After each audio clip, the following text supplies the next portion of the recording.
Hey everybody, this is Retrokid Reviews doing a quick DC review of Deathstroke, Knights, and that standalone movie that came out, I think the other week. Quick disclaimer, if you're wondering why I'm not as Jason or Damian or basically anyone in the real Nerf Bat family, is because I think all of them are waiting a bating breath of whatever the hell Matt Reeves' Batman is going to be with DC fandom. I didn't say that misleading or anything like that, or slur my words like I usually would for those who are coming in new to my channel. That is going to be DC's new virtual con to replace not being at Comic Con this year.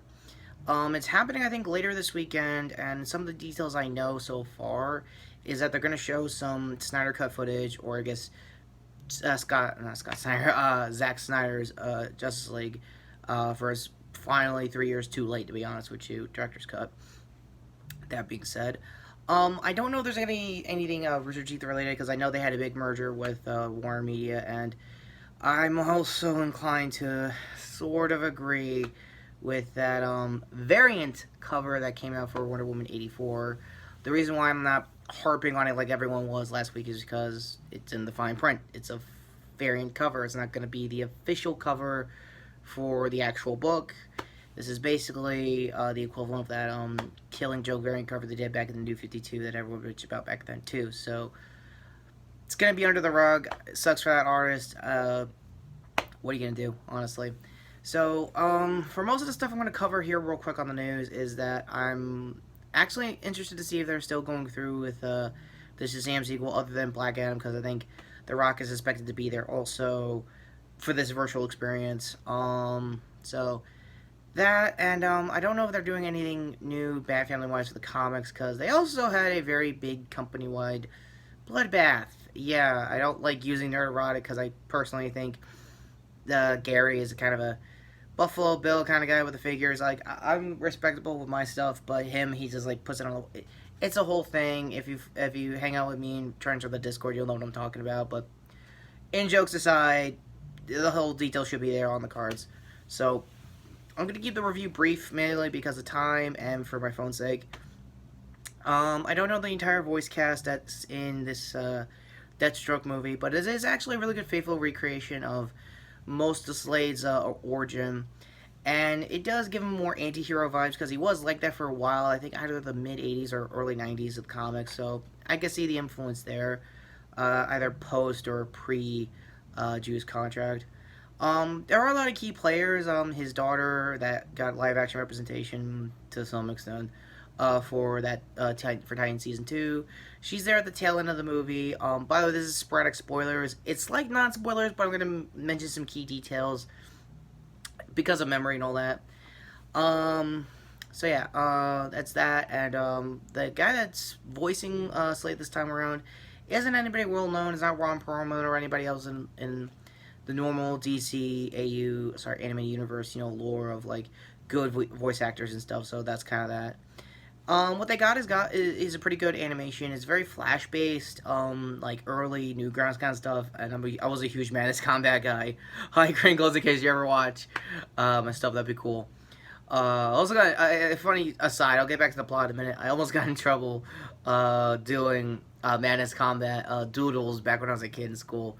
It's a whole thing. If you guys want to hear that personal story, I'll put that as an editorial probably later down the road. So, yeah.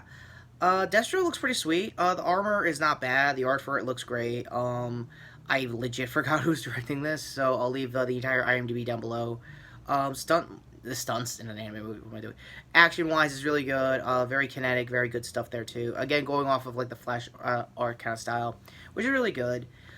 Jericho's here, and apparently is, like, I guess this version of character is really hyped about seeing his dad and loves hearing, like, knights and middle-aged kind of stories, not middle-aged, middle-ages kind of stories before he goes out for a job.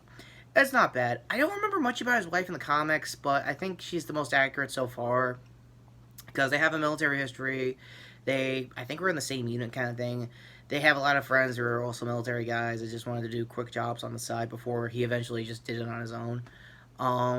It does show like a lot of friction between the two of them, because again, I think the first act is basically Jericho losing his throat. losing his voice to become later on with the metahuman stuff. Hive is definitely there. I don't know everything about Deathstroke stuff. One of the things I really wanted to do, full disclosure, I really wanted to do a real nerf Deathstroke, but given that it's Deathstroke and I'm nerfing him, I don't know. I feel like I should put him in like the Nexus Pro community made territory when it comes to nerf going forward. And if I ever, I'm not kidding. I still want that Nexus Pro. That thing looks great. It's a really good blaster. I highly recommend it. So I don't know. I'm still thinking out loud what to do with real nerf character wise with Slade's loadout. So movie itself is not bad, honestly. It's worth a watch. It's on digital right now. I'm pretty sure you could get a Blu-ray somewhere. Get it on Amazon, obviously, because of COVID and everything. Yeah, it's a nice start to this new era of like kind of adjacent, timeline stuff. They're not doing New 52 stories or anything like that when they're adapting. I know I'm behind on, I think, one other movie that might have come out already. I think Superman Red Son, the Russian Superman story. I'm gonna wait for the other one. I think that's like his origin story. Damn, I forgot the name of it. Trailer here, in case you guys want to see it. It looks good. They have a new voice actor. I think Jim Lee, or Jim Lee is like one of the leads who usually is in charge of the new 52 movies. Came back here. It's like, okay, let's just do some pre-new 52 stuff and things like that. I know Jason already talked about this in the Adventure Force Villainaire review about Death in the Family, but I still, and me and him, when I was in character and him, both agree that it's basically a DVD extra. It's a showcase. It makes sense that it just be short, but apparently I want to go a little further into it. I'll buy the Blu-ray just to see how weird his version of Red Robin would have been. Just him flipping the bird to, I kept it like this for, I guess, safety concerns. Sorry for that. To Black Mask is actually not bad. I don't know how much of the original voice acting team they're going to keep. I really hope they don't switch out a lot of the Jensen Ackles scenes under the Red Hood.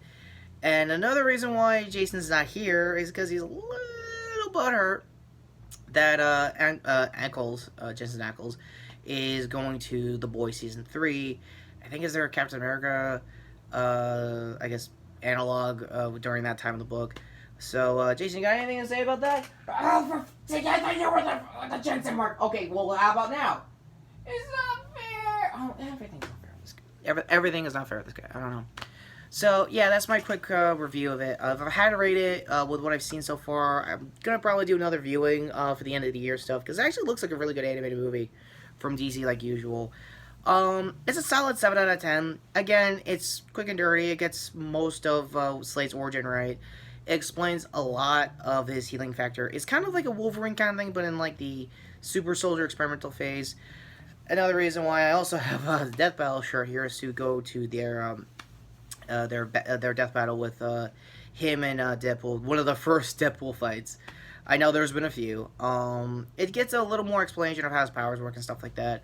Ultimately, should you see the movie? Yes. It's actually not bad. It's really cool. Yeah. Again, I can't remember the whole title, but yeah, the Deathstroke Knights in Something movie is really worth your time. I think if you get it digitally, I think it's like 20 or 30 bucks. It's about the same kind of price I think Mulan's gonna be because of the whole Disney Plus situation. I know I'm doing a quick aside to like half-ass Marvel stuff, and in this case Disney stuff because they bought it. I'll still try to see if I can get it. If anything, I'm gonna probably see if I could get somebody from Team Pro Red to help me review their Mulan fan film. I actually did genuinely like it. I watched it earlier this year. It was really cool. I think I got a cool shout out post on Instagram from one of the crew. Hopefully, the Mulan herself could probably help in. I'm just thinking out loud for future content. Sorry for this hodgepodge news/review thing. I just have a meh kind of week, and I just didn't really feel like going all in with a story this time. Sorry for those who came here for the story stuff. That's kind of how it is. I know Jason's probably going to give me shit for next week. So yeah. So same thing with the news. I'm waiting at bating breath like everybody else for the DC fandom stuff. Seeing if this actually sells. I have absolutely no clue what they're going to be doing Time Warner-wise with the publication for the company, comics-wise, and I don't know if RT is going to continue doing variant covers. Honestly, I feel like they should. And if they really want to do variant covers, make it like Easter eggy with like Red versus Blue and Ruby, those are, I mean, say what you will about them, they are the biggest shows of the company, and it makes sense to have, like, I guess Red versus Blue cosplay as, like, DC characters for, like, variant covers, depending on which one. Honestly, I think they would sell a really good Green Lantern variant cover, if done right, obviously, with the art. I'm not stupid, honestly. So covering my bases aside, hope you guys watched, hope you guys enjoyed this video. And cards finally coming up. This hand here for my previous review of, why do I always forget my previous reviews?